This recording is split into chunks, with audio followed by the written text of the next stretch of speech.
waking up early and be with us on Parliament Television and Parliament Radio. And it is the 2026 Budget Analysis Program. And yesterday it was very interesting to see various vice chairpersons from various committees making submissions, their recommendations after interacting with various stakeholders. We know that more than 2 weeks ago, the Minister of Finance was here at Parliament and unveiled the 2026 national budget, which is 253.1 billion kwacha. That's the money that the Republic of Zambia intends to spend in the year 2026. We know that the budget is very vital for members of Parliament, especially backbenchers, as it enables them to represent their constituents' interests by securing funding for developmental projects and social services. Through sector budget analysis, committees can influence national priorities and policies. They can hold the government accountable for budget implementation and advocate for resources to address specific needs and challenges in their respective constituency. Now, the big question is, how will the 2026 budget spur development in CHINSALI constituency? I'm sure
many other areas.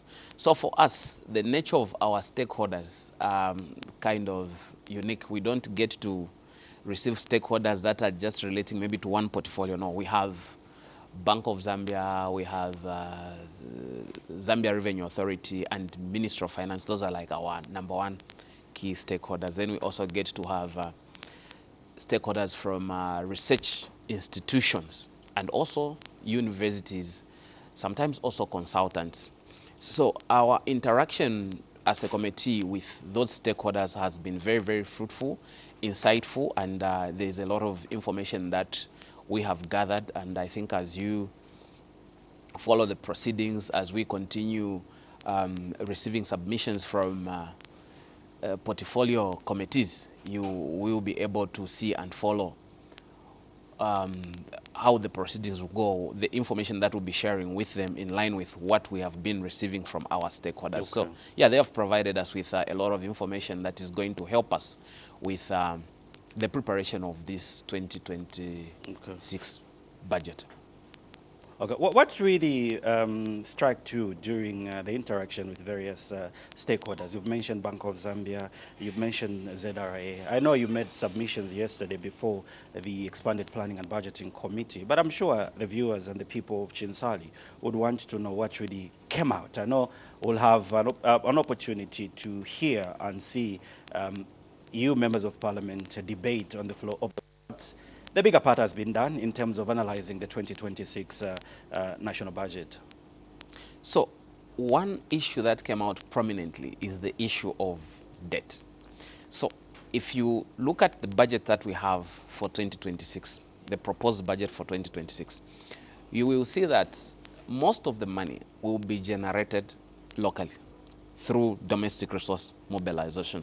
That's why you will find that the amount of money that will be generated domestically against the gross domestic product or the GDP the percentage is very high.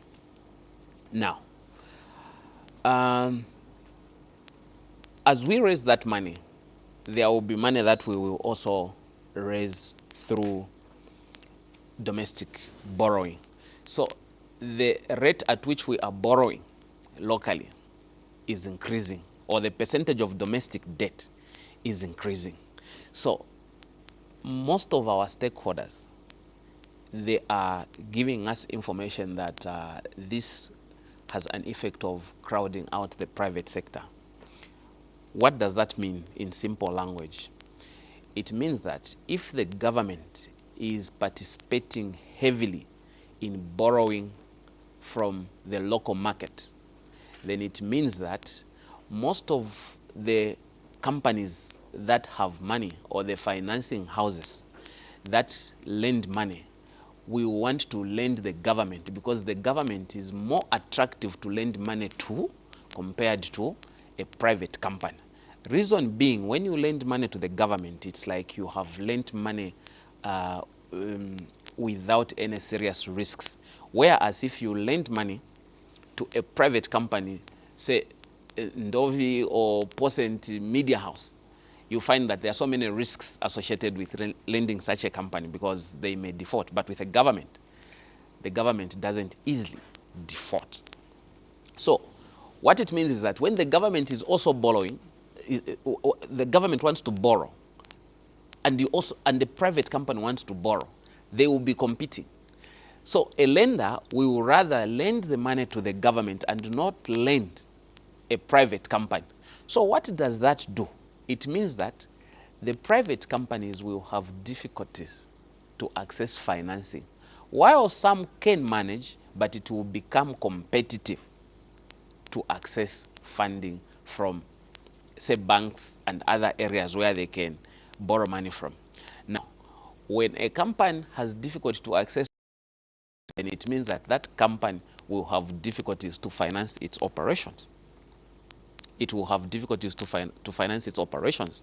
Now, even in an event that it manages to access financing, you find that it accesses financing at a very high cost, meaning it accesses that finance at an interest that is higher than the ordinary, or what it should have been had not there been heavy competition.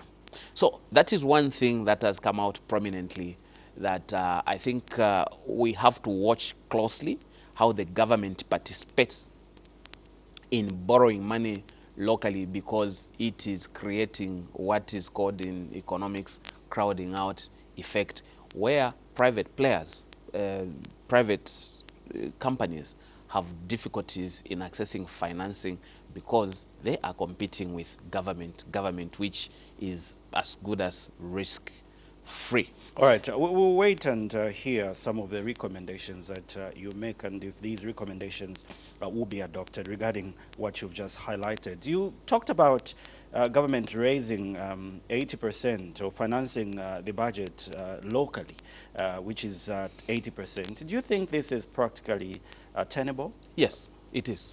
It is practically tenable.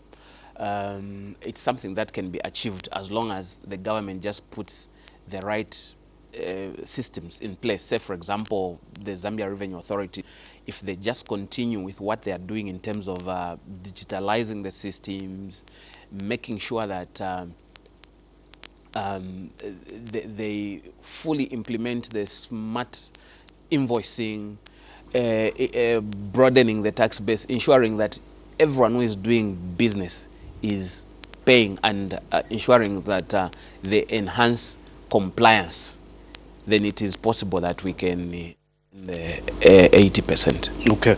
The minister was here more than 2 weeks ago now when he presented the 253.1 billion kwacha. Now the question is, what do you make of the 253.1 billion kwacha budget for 2026? The 253 billion kwacha budget is okay, because you know, sometimes some people may argue that no, the amount is too high, where are we going to raise the money from? But look, the reality is that that's the money that we need to meet the expenditure that has been prepared that has been proposed in the budget. So I don't think there is anything wrong with that, but what the key issue is the government should ensure that it raises that money, because if the government fails to raise the money, then it will become difficult.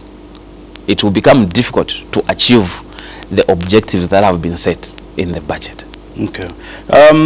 Your constituency, that's CHINSALI constituency, is one of the beneficiaries for social cash transfer program. And in next year's budget, the minister is projecting to spend about 1.5 million households to benefit from this fund. How is your constituents faring in this regard in terms of social protection? We do have some people that are on the social cash transfer program, but at the same time we have a number of people that are yearning to be on this program, because there are some structural problems with the program that result in some of the eligible people being left out on the program. Sometimes you find that a person who is in a better off position has been onboarded on the social cash transfer program at the expense of a person who is actually more eligible.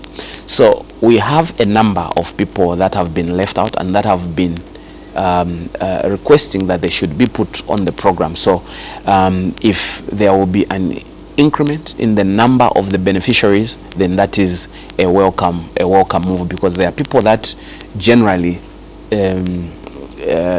need support, that genuinely need support and should be put on this program. So that is a fund that goes a long way in helping the people. Now there is one problem with this fund, the way it is handled.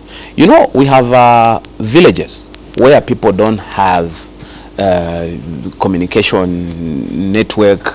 So when the government says everyone should be receiving money using the phone, it becomes difficult for them, because what happens is that when the money comes, first of all, they don't even see if the money has reflected, because there is no network.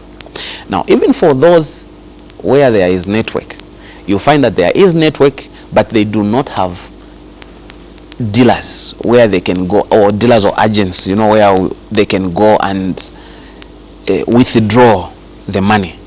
Where they have to withdraw money from, it's far.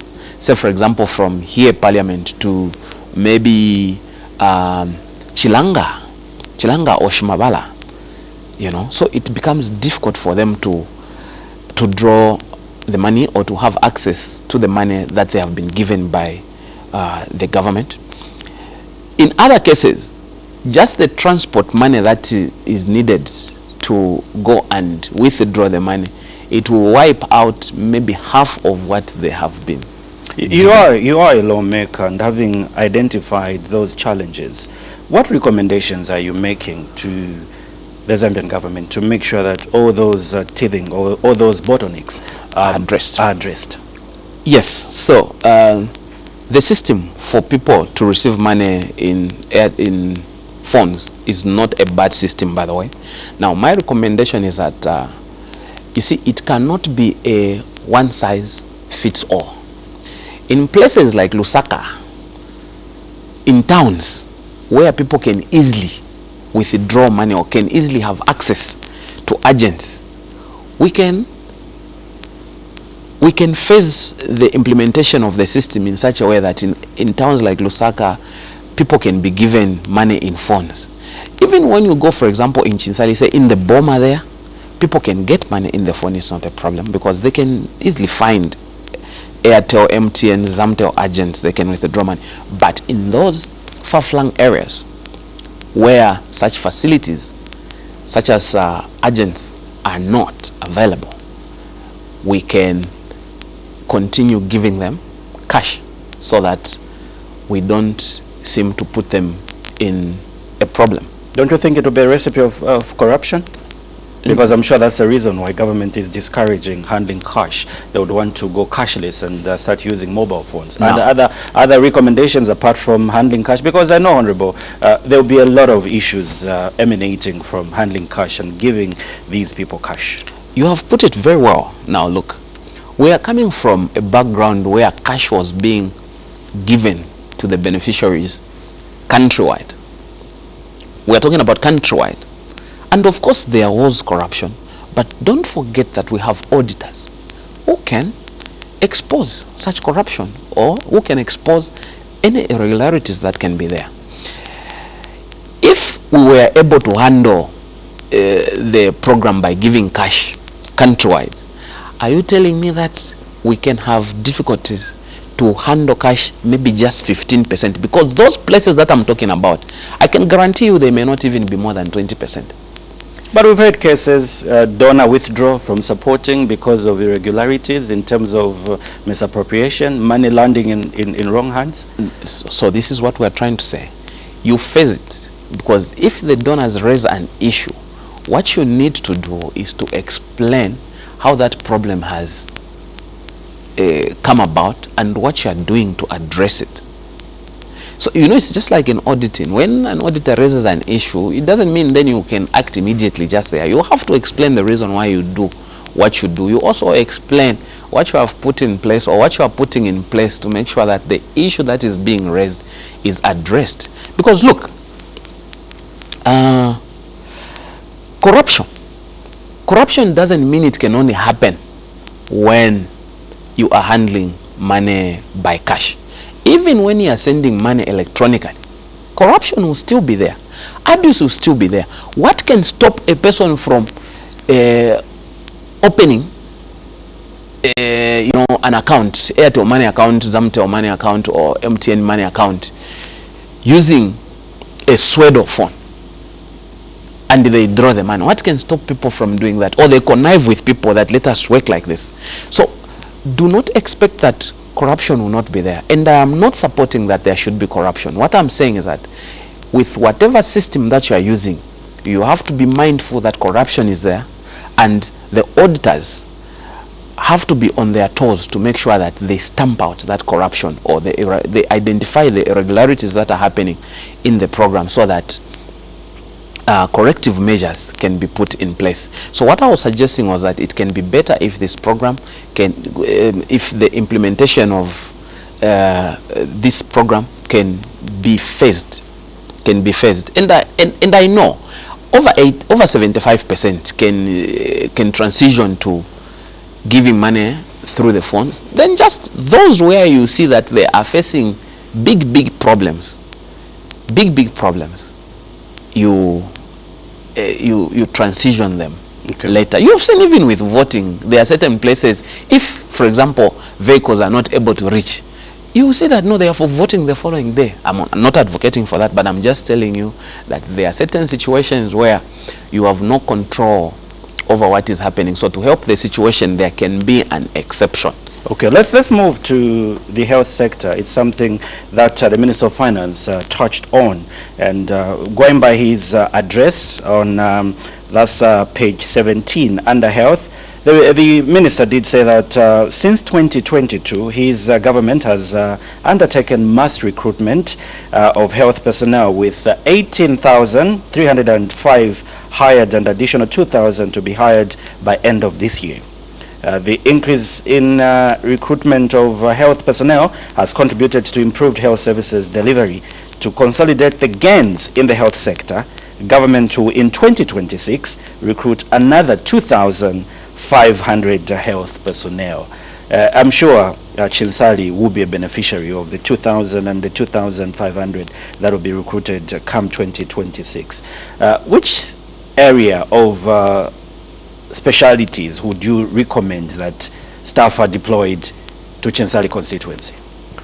And do you think the 2,000 and the 4,500 that will be recruited this year and next year is enough? As to whether the number is adequate, I may not be able to give a very clear answer because I need to get the statistics from the Ministry of Health. But what I know... But going by the challenges that you face in your constituency, more especially patient to doctor or nurse ratio, you know, that this is what I'm trying to say. What I'm trying to say is that in CHINSALI, we still need more medical or health professionals. Nurses, we need more nurses, and I think we need more doctors as well. Especially nurses. You know, we have these clinics that we are building. We have some clinics that we are building. For example, in CHINSALI, I am building Choshi Clinic. I have built Kampemba Clinic. I am building Fonko Fonko Clinic. I am building Shimuinda Clinic, and I've also built Nashinga Clinic. These clinics are supposed to be operationalized when all the work is completed. So they will need workers there. So I can tell you for a fact that we need more health professionals. Now, as to whether the number 4,500 is adequate, I may be incompetent to give a position on that one, but the recruitment of health workers is a welcome move, and we need workers in CHINSALI just like many other constituencies. But another issue that the government, of course the Minister of Finance, needs to look at is the welfare of these workers, the nurses, including the teachers, among other civil servants, those the police, men and women in uniform, the Zambia army, soldiers, correctional service officers. Look, the cost of living has gone up so much. The rate at which the salaries for these civil servants has been increasing has been very low. So the minister needs to work hard to mobilize money, to come up with innovative ways of generating money so that he can announce a proper increment for government workers. He needs to generate money and come up with a more sustainable way of generating money so that he should announce a significant increase in the salaries of government workers, because we will recruit these government workers, health professionals. When they start working, it will be different in terms of, you know, comparing how they were and how they will be. They'll be receiving something. They'll be receiving a salary which makes them to be in a better position than they were before. But after some time, they will start struggling with meeting the daily expenses. That's why you'll find most of our civil servants, I'm not speaking with disrespect, they are finding themselves in debt. In debt. When you go to these microfins, most of our government workers, they are frequenting these microfinance institutions to look for debt, not because they want to be in debt or not because they are careless with or reckless with spending. Yes, one or two may be reckless. It could be financial indiscipline, Honorable. I do agree with you. Some of them, they are financially indisciplined, but they are few. Most of the others, genuinely, they are just having difficulties. But again, the resource envelope for the Zambian government is tight. They need to dismantle debt. They have got other obligations. Do you think it will be possible for them to increase salaries for civil servants, looking at other obligations that they have? We do have IMF, which is also pressing on the Zambian government, making sure that they meet the debt obligation. We've defaulted, and that came with repercussions. Yes, it is possible. That's why, if you followed me, I said the minister needs to come up with innovative ways, more sustainable ways of generating revenue. Such as? I'll give you, for example, coming up with a proper mining tax regime. Right now, we have made mineral royalty tax deductible for computation of income tax. What does that mean? together with the rising of the marginal rates, what that has caused, or in short, let me just say that the tax incentives that we have given the mining sector, the tax incentives are in the amount of almost 6 billion kwacha every year. That's what we lose, or that is our opportunity cost of the tax incentives that we have given the mining sector. We lose about 6 billion kwacha. Now, the government argues that the reason why we have extended these mining incentives to the mining sector is because we want more mining companies to come and invest in this country. We also want these existing mines to invest more so that we can increase the production of copper and attain the target of 3 million metric tons by 2030. Yeah. But these same mines were closed up for quite a long time. I'll give an example of Kalengwa mine. More than 40 years was down. Would you love to see it being closed than it being operational and being given certain incentives, so that some Zambians can earn a living out of these mines? We should not mix the two. Opening a mine is a good thing. Giving an incentive, that is another. There is no researched evidence that is showing that Kalengwa mine is opening because it has been extended incentives, and there is no evidence to show that Kalengwa mine closed down because they were not given incentives. So let us not commingle the two issues. Let us not mix the two. They are two independent things. These are two independent things that are standing on their own. If we have more mining companies, it's a good thing. It's a good thing. But you cannot tell me that Kalengwa mine closed down. Because when did Kalengwa mine close? It's one of the examples that I've used. I'll use Shaft 28 in Luansha. Their own member of parliament has been on the floor of the house praising the current government for opening that mine. It's just an example that I've given. Yes. Because of the other examples that you were citing, and the issue that you brought out to do with government giving these mines certain incentive at the expense of collecting revenue, so that civil servants can have a salary hike. Yeah, so all I'm saying is that we should not mix the two, because there is no evidence that shows that no, the reason why there is no proper mining company operating in Muchinga province, it's because of lack of mine incentives. No. The government has already started the process of geological mapping, which is a move in a positive direction. The moment you don't have, information about what minerals are, it's difficult for companies to come and invest.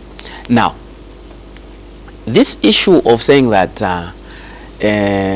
we extend mining incentives, then we increase production.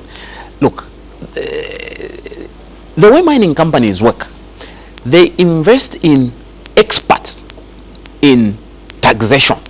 So even if they increase production, you will find that the actual tax that they will end up paying to the Zambian government will not change much.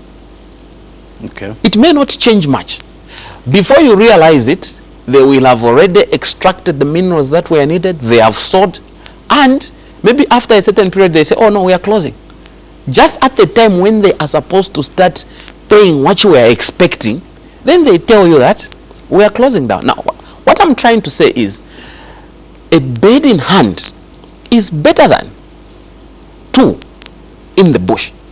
You cannot expect that when this mining company starts producing more, they will pay a higher tax. So let me now stop charging them what they are paying now, so that I should come and collect more money in the future. No.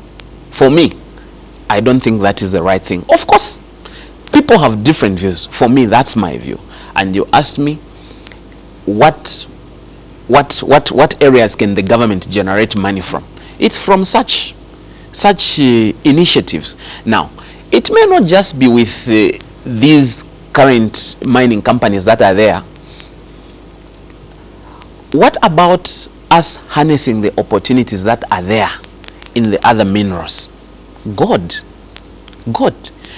We have a lot of people coming from other countries. As we speak, in Mpika, Shwangandu, we have people that have come there getting gold illegally. And the money they are making from there is a lot. So now, the government is the key stakeholder, and it's a custodian of all the minerals that we have in this country. The government can harness that opportunity that is there in gold, generate money, and finance the sectors that are in need. Just before the budget presentation by the Minister of Finance, we did witness the Minister of Mines, Honorable Paul Kabuswe, rendering a ministerial statement on the floor of the House, where a huge number of these artisanal and small-scale miners were awarded licenses. Don't you think it's one way of legalizing this, and at the end of the day, the government will realize something in terms of these people that are perceived to be illegal miners? But again, government is discouraging, and these are small-scale or artisanal miners. You are right. It is one way of improving the what is happening in the mining sector. But look, if you have a child at the University of Zambia and you provide him with say porridge for breakfast, then he asks you that, look, I also need to eat lunch and supper. You cannot say, I've given you breakfast, you need to be appreciative, you should be thankful. He is not saying that he's not thankful for that, but you can do more as a parent.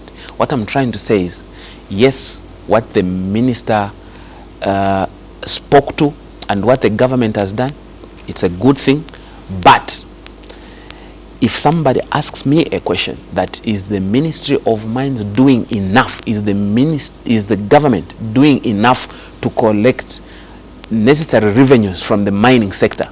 I will tell you that no, the government is not doing enough. But it has to start with at least somewhere, from somewhere, where, because when you go to the address by the Minister of Finance, he did say that government has formalized artisanal and small-scale mining, which is about 1,498 licenses have been issued since 2023. However, there are quite a number of issues that have been happening in terms of accidents, in terms of the instances, death due to unsafe mining practices. Now you are saying, you gave an example of a student who was at the university being given porridge or what. But I think there's some positive steps being taken towards legalizing, and at the end of it, the putting system is in place, because there is no way you can do everything at once. There's always it's one step at a time. I do agree with you. I do agree with you, but don't forget where we're coming from. What we're discussing has a genesis. You asked me that, for example, which ways can be used to generate more money. So that is an example that I was citing. Yeah, because this issue, we are not just discussing it for the sake of discussing. It is coming from somewhere. So all I am saying is, there are a lot of avenues where the government can go to generate money. One of them is the mining sector. So if the government does more, it can generate money. So now what it is doing, yes, these are like beginning steps, but when the steps reach where they're supposed to be, then we can generate the money that we need to finance the budget. Let's move to the enhanced CDF. I'm sure you've been enjoying the 36.1 million kwacha that the Minister of Finance announced not too long ago. And 2 weeks ago, he was here again, gave us an another enhanced CDF up to 40 million kwacha. How did the people of CHINSALI receive the enhanced CDF up to the tune of 40 million kwacha? What I can tell you is that CDF is a good fund. It helps in sorting out small problems. Construction of clinics. Remember, I was telling you that I've constructed some clinics in my constituency using CDF. I have constructed a number of classroom blocks using CDF. There have also been certain disasters that we've been able to deal with or address using the disaster management component of CDF. Now, even though the CDF has been raised to 40 million kwacha, it should not be taken as a substitute for capital projects. The 40 million CDF should not be taken as a substitute for financing capital projects, because the 40 million cannot manage to finance capital projects. Coming to the issue of it increasing from 36 million to 40 million, that's a welcome move, because it means that if you are able to do a certain number of classroom blocks with the increased CDF, okay, then you can do more. Okay. Now, just hold your thought there on CDF. Let's get to read some of the text messages that we've received this far. Remember the number that we are using if you wish to be part and parcel of today's presentation of the 2026 budget analysis is 0978 772801. Better still, you can also go to our Facebook page, the National Assembly of Zambia, and let's hear your concerns regarding what we are looking at. How will the 2026 national budget spur development in CHINSALI constituency? And my guest on today's program, I do have the CHINSALI Member of Parliament, and this is Mr. Kalalwe Mukosa, just looking at how the 2026 budget pronouncements will spur or enhance development in his constituency. The number is 0978 772801. Let's read some of the text messages that you've sent. And this one comes, giving money by hand exposes the recipient to manipulation of all sorts. Please see to it that where you have identified difficulties in the receipt of the money by the beneficiaries, it requires you to seek ways that do not create another avenues for corrupt tendencies. No name there. Let's know where you are sending your text message from by including your name and the place, like what Fraser has done from Kasama. That's Kateule Fraser, all the way from Northern Province. Salaries should be increased to about 25%. Otherwise, civil servants are suffering, not because of financial indiscipline, but low salaries. The last time civil servants received a decent increment was in 2013. Thank you so much, Fraser, all the way from CHINSALI there. So keep sending those text messages. The number that we are using if you wish to be part and parcel of today's presentation of the 2026 budget analysis is 0978 772801. Maybe you can conclude your line of thought regarding CDF and respond to some of the text messages that we've received, Honorable Kalado. yes. So, what I was trying to say is that CDF, as the way it was announced that it was increased from 36 to 40 million, it's a welcome move. All I appeal to the government is to work on disbursement, because you asked me, I think, on how the people have received the increment from 36 to 40 million. What they are telling me is that, no, tell the government that they should improve on the disbursement. How is your burning rate for your constituency, CHINSALI? I may not give the specific percentage, but I can tell you. Let's say, for example, this year, 2025, the CDF that we have received so far from the 36 million kwacha is 4 million kwacha. 4 million kwacha. And that 4 million kwacha reflected in the account for CHINSALI Municipal Council, not this Friday, but the other Friday, which is about 10 days ago. That time when the Permanent Secretary for Ministry of Local Government, Dr. Pauline, made an announcement that the government released money. Yes, it's true. We received the money, but we received 4 million kwacha out of the 36 million kwacha. So when you talk to the people, sometimes people say that we don't see where the CDF is going, where the CDF for 2025 has gone. Have you received your ambulance? As yes. CHINSALI? It's yes. part of the CDF, I guess? Yes, yes. No, that one came, but it's for the CDF in the past years. What would you attribute the delayment in terms of dispersing CDF? Now, If I provide an answer to that, No, you're a member of parliament. Of course, I will.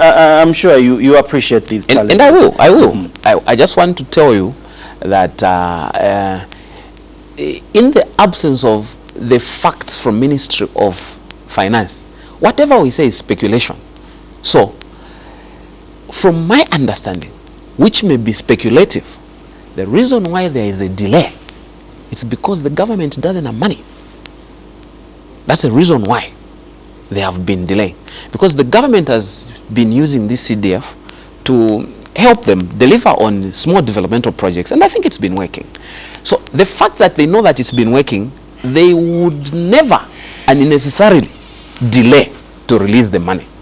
Earlier on you talked about CDF should not be used for capital project. Yes. Maybe for the sake of a layman, what, in your own understanding, what could be a capital project in CHINSALI constituency? I will explain to you. So, what sometimes causes delay, it's because the government doesn't have money. So, you know, sometimes a person can even say that even this increment, it's populist. It's of populist nature to just make people feel that, yeah, we are giving you more money. But when it comes to the actual work, it is a bit difficult because, for example, the way we have received 4 million, I don't know when the other 32 million is going to come. If it comes, well and good, we are going to do a lot of projects.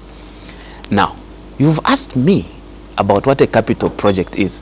In CHINSALI constituency. Yeah, so to start with, a capital project is a project that requires a relatively huge amount of money.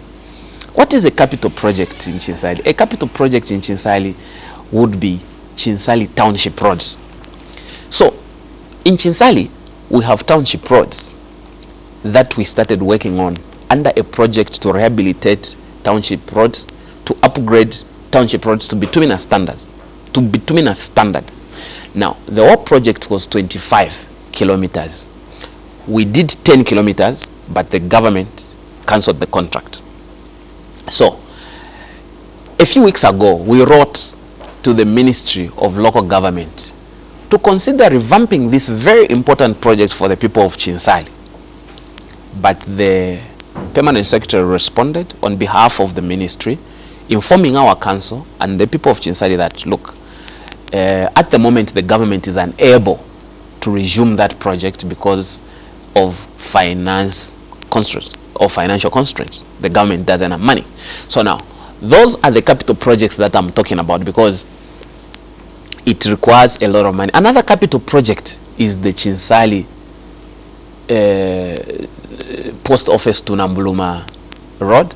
We have another road from CHINSALI going to Munilansoro. So that is a capital project that cannot be done using CDF. Now, sometimes to people that may not know what it means to gravel 67 kilometers of a road, they ask me, Honorable Mkwasa, why haven't you used the CDF to work on this road?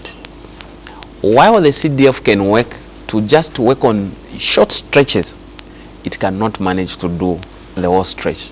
Let's get to read some text messages that people have been sending, and let's see who has sent what. Remember, if you are listening to us via our radio platform, make sure that you also make use of the number that we're using for the text message. Let's read some of the text messages that we received. All right, this one comes from no name there, and civil servants need salary increment of 1,500 across the board. Thank you so much. Let's see if we can push in another one. Hope Day there should be your potential voter there in CHINSALI. Yeah. CHINSALI is suffering in terms of water. Chambishi Water Company has failed to supply water. Now it's more than 2 weeks without water. Why can't the MP use CDF to sink boreholes, buy powerful pumps with solar, and link up the pipes to the big tanks dotted around CHINSALI? Thank you so much, Hope Day, all the way from CHINSALI there. Linking, would you say that that's another capital project? We're talking about a borehole. No. Yeah, No, I'm sure Hope there needs clarification. Hope there has how's the water situation in CHINSALI? The water situation in CHINSALI is very bad. Now, what we did, we constructed a dam, a big dam, to provide water to the people of CHINSALI. We also provided a water reticulation system to help the people of CHINSALI. After the project was completed, handed over to Chambesh. Now, the moment the project is handed over to Chambesh, we, the people that started the project, we don't have like direct control. Now it is in the hands of a parastatal. You know, it's just like if you take electricity to Fonko, you give ZESCO. How ZESCO works now, it's ZESCO, and how the government controls ZESCO. So what Hope Day has talked about is very, very true. I'm not sure if it's a lady or a man, but they are not lying. It's true. We have a serious water problem in CHINSALI. Now, what is causing the water problem? First of all, it is what I can refer to the incompetence by the Chambesh management team. That's number one. Then, two, they also argue, the Chambesh management team, they argue that, look, we have challenges to pump water because of lack of electricity. Because we struggle with electricity. You find that when they pump water from the dam, when there is electricity, water is pumped to the bomber. When they are about to pump water from the bomber to the people's houses, there is no power.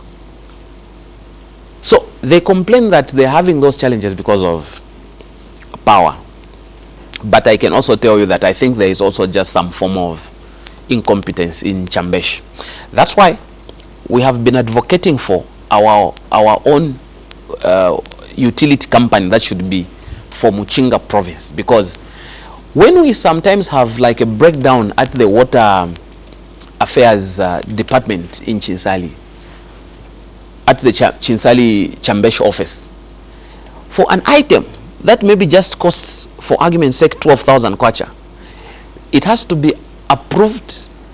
The procurement of such an item has to be approved in Kasama, then maybe it is bought in Lusaka, then sent to CHINSALI by bus or maybe by whatever mode of transport. So you find that those operational challenges, they make what is supposed to be a simple problem take days to sort out. Now, if we have our own water utility company in CHINSALI, when problems are identified, chances are that they are likely to be sorted out immediately. Now, the proposal that has been made by Hope Day, that is something that is well-meaning. He means well. And it's something that we have already started doing, but we have not done that much in the Boma. We have put what we call a water scheme at Nashinga. We have put one at Mwalule. I have also put one at Chunga. At Chunga.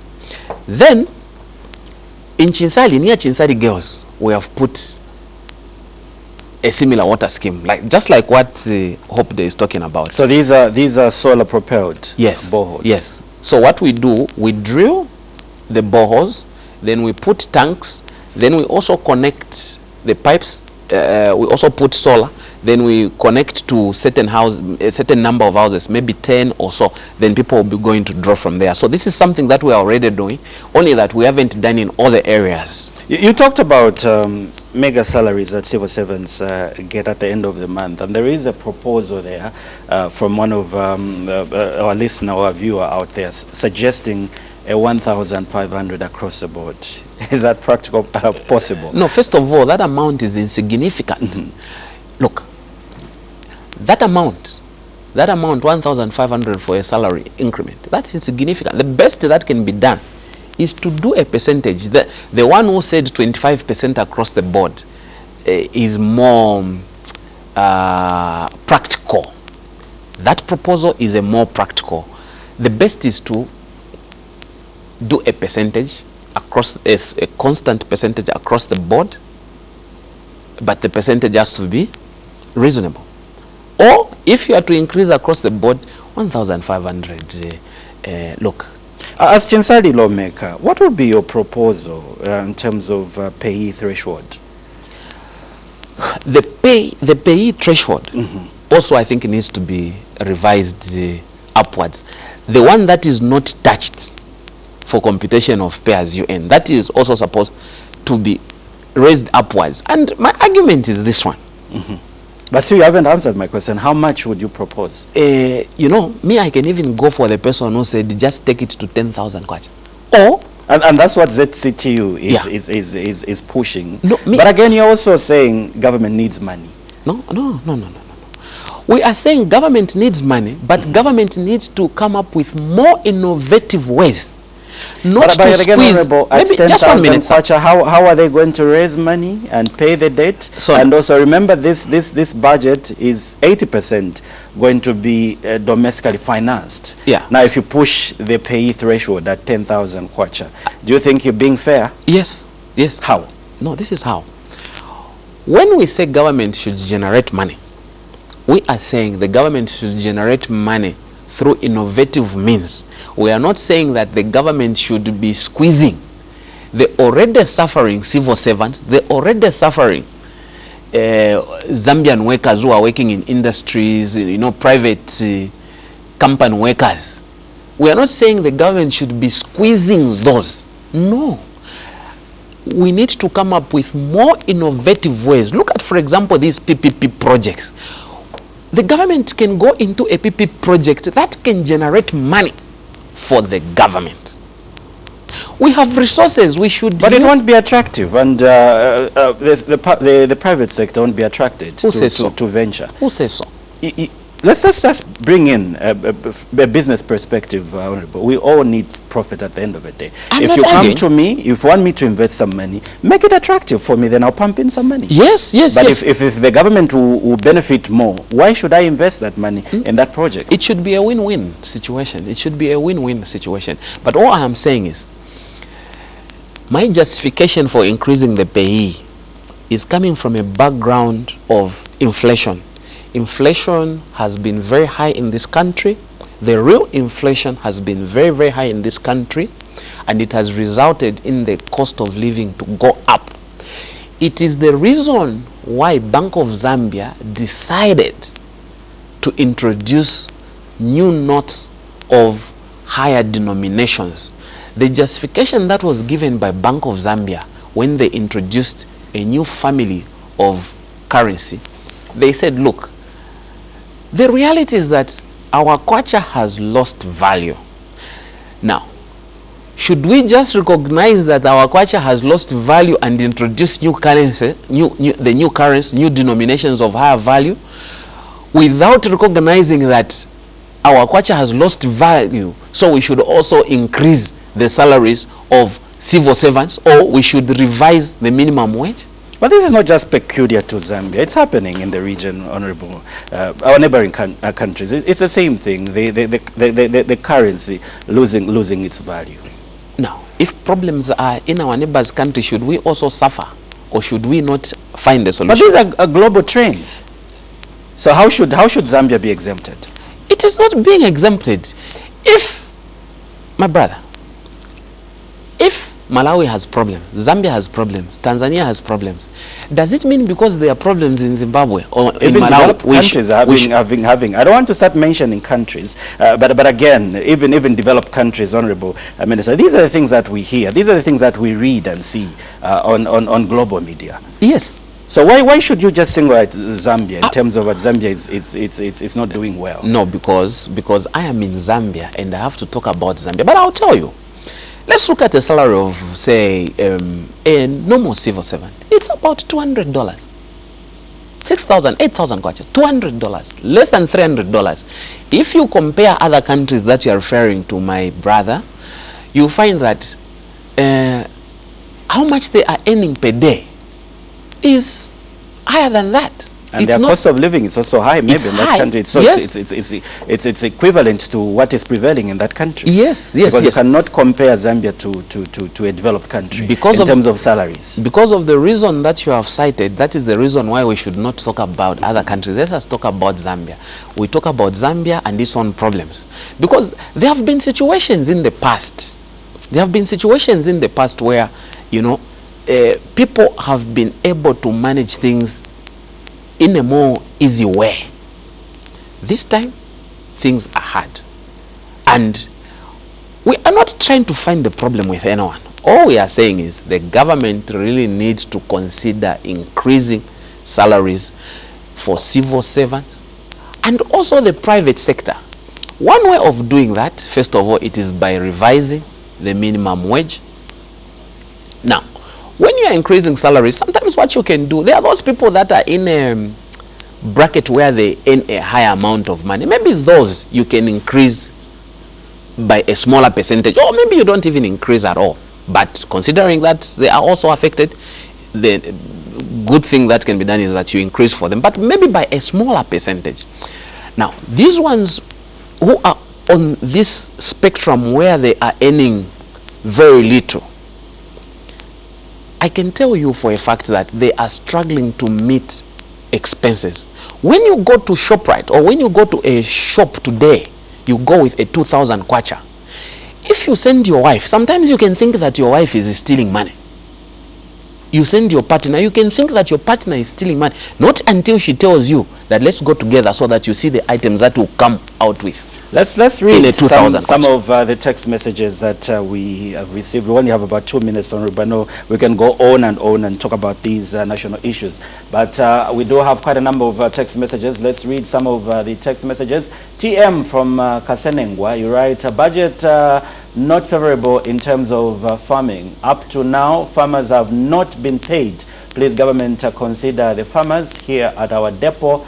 Out of 1,230 farmers, only 60 have been paid. Thank you so much, Kasenengo. I'm sure the Minister of Agriculture is watching and listening.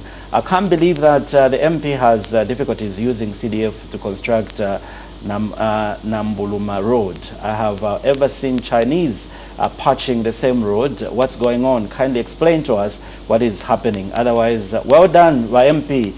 Chete bless Simukonda in Nakonde. Okay, those are some of the text messages that we received. Just a quick reaction to those text messages. One caller or viewer there or listener has sent in a text message talking about the road that the Chinese are patching up. Is it in your constituency? Yes, it is in my constituency. So now, just quickly, under a minute, Honorable. Please, I will. We do have a live committee coming at 9. Sure thing. Do you remember what I was telling you, that when they said that we have given you 36 million, people will think that why can't you use the 36 million kwacha to do Nambuluma Road? Now, the CDF for 2025 is 36 million kwacha. So far, this year, up to date, this is October, almost mid-October, we have only received 4 million kwacha. That is supposed to be used for so many other things. But the reason why it is not possible to do Nambuluma Road is about 16 kilometers. So at minimum, you need something like $16 million. $16 million, it is way above 300 million kwacha. It's way above 3 it's almost over 450 million kwacha. So can you do a road using 30 million, a road that can cost about 450 to 600 million kwacha? That is the reason why we cannot do Nambuluma Road, Mr. Simukonda. But I can give you some form of comfort. We have lobbied from the government and the contractor is on site. He hasn't yet started working on the road. He's still doing mobilization. His progress has not been impressive, but he's doing something and the road is going to be done, but not using CDF. Honorable, as we wind up, is the 2026 national budget rural responsive? Just under 30, a minute. Yes, it is. But will it finish the problems that people are going through? The answer is no. Reason being, we have continued what we have always been doing in investing in consumption, or we are engaging in consumption expenditure and not investing in productive sectors. I'll give you an example just under 20 seconds. This issue of cash for work. Cash for work was introduced to help people during the time when we had the disaster. The disaster is no longer there. There is no need to continue with that cash for work. Remember, that is consumption expenditure. Now, it would make more sense if that money can be channeled towards maybe the same farmers that were affected by droughts, but don't give them cash after they do simple jobs. You give them 600 kwacha. You can reform it such that maybe you identify small scale farmers or domestic farmers who you can buy irrigation equipment for, so that they can even be farming during the dry season. That way you will find that they will be more productive, and you are going to stamp out the suffering that they have experienced for a very long time. I love your passion about national issues, Honorable Member for CHINSALI constituency. I must say thank you so much for being with us here on the 2026 post-budget analysis. Thank you so much. I'm very grateful for having given me an opportunity to appear on this very important program for National Assembly of Zambia.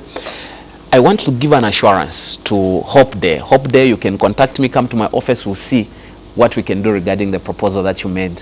Thank you very much. That's the constituency office in CHINSALI there? Yes. All right, there you have it up there. That's a good part of having such platforms. And the Honorable Member for CHINSALI constituency has given you an indication that visit him at his constituency office, and you'll be glad to hear those proposals that you've pushed forward. We're done for today. We were looking at how with the 2026 budget SPUR development in CHINSALI constituency. My guest on today's program was CHINSALI Member of Parliament, Mr. Kalagwe Mukosa, just helping us dissect the 2026 national budget and trying to establish how it will spur development in his constituency. My name is Paul Sentendova, and Jason Manda being my sign language interpreter. On behalf of those of you that have been with us on our social media platforms, and those of you that were following us through on our radio platform, that's Parliament Radio. Let's do this tomorrow. I can guarantee you that we do have quite interesting episodes that are coming ahead. Thank you so much for your time.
Stay entertained anytime, anywhere with DSTV Stream. First, download the DSTV Stream app from your app store. Sign up and create your multi-choice ID with your email, phone number, and password. Link your DSTV account to your customer number. Choose SMS or email verification. Confirm with the OTP sent to you. Download the DSTV Stream app now and never miss a moment. Transform your office